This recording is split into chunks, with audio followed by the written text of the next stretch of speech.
নারায়ণগঞ্জে আবারও প্রকাশ্যে সক্রিয় হতে শুরু করেছে আওয়ামী লীগ ও এর অঙ্গ সহযোগী সংগঠনের নেতাকর্মীরা। সাম্প্রতিক সময়ে ঢাকা চট্টগ্রাম মহাসড়কের বিভিন্ন গুরুত্বপূর্ণ পয়েন্টে ঝটিকা মিছিল ও শোডাউন করতে দেখা যাচ্ছে তাদের। একই সঙ্গে ফতুল্লার পঞ্চবটি, সিদ্ধিরগঞ্জের জালকুড়ি সহ বিভিন্ন স্থানে দলীয় কর্মসূচির নামে প্রকাশ্যে অবস্থান নিতে শুরু করেছে তারা। এতে রাজনৈতিক অঙ্গনে নতুন করে উত্তেজনা তৈরি হয়েছে।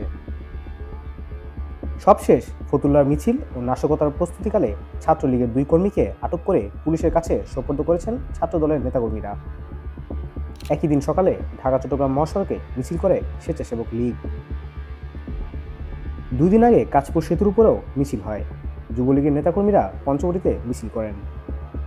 এক কথায় আওয়ামী লীগ ঘরানার নেতাকর্মীদের তৎপরতা থেমে নেই বলে অভিযোগ উঠেছে।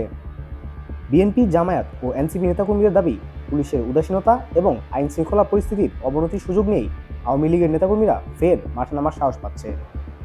2024-এর 5 আগস্টের পর শহরের 2 নং রেলগেটস্থ আওয়ামী লীগ কার্যালয়টি বন্ধ রয়েছে। 3 দিয়ে আটকে দেওয়া হয়েছে প্রবেশপথ। স্থানীয় রাজনৈতিক নেতাদের ভাষ্য, গত কয়েক সপ্তাহ ধরে নারায়ণগঞ্জের বিভিন্ন এলাকায় গভীর রাত কিংবা ভোরে হঠাৎ করে মিছিল বের করছে আওয়ামী লীগ ও ছাত্রলীগের নেতাকর্মীরা। বেছে নিচ্ছে খালি ও নির্জন সড়ক, যাদের মধ্যে ঢাকা চট্টগ্রাম মহাসড়ক, ফতুল্লা স্টেডিয়াম থেকে জালকুড়ি পর্যন্ত সড়ক এবং পঞ্চবটি এলাকা।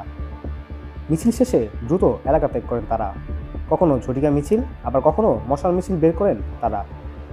সেই মিছিলের ভিডিও সামাজিক যোগাযোগ মাধ্যমে প্রচার করা হচ্ছে, যার মাধ্যমে সাধারণ মানুষ জানতে পারছে তাদের কর্মকাণ্ডের খবর।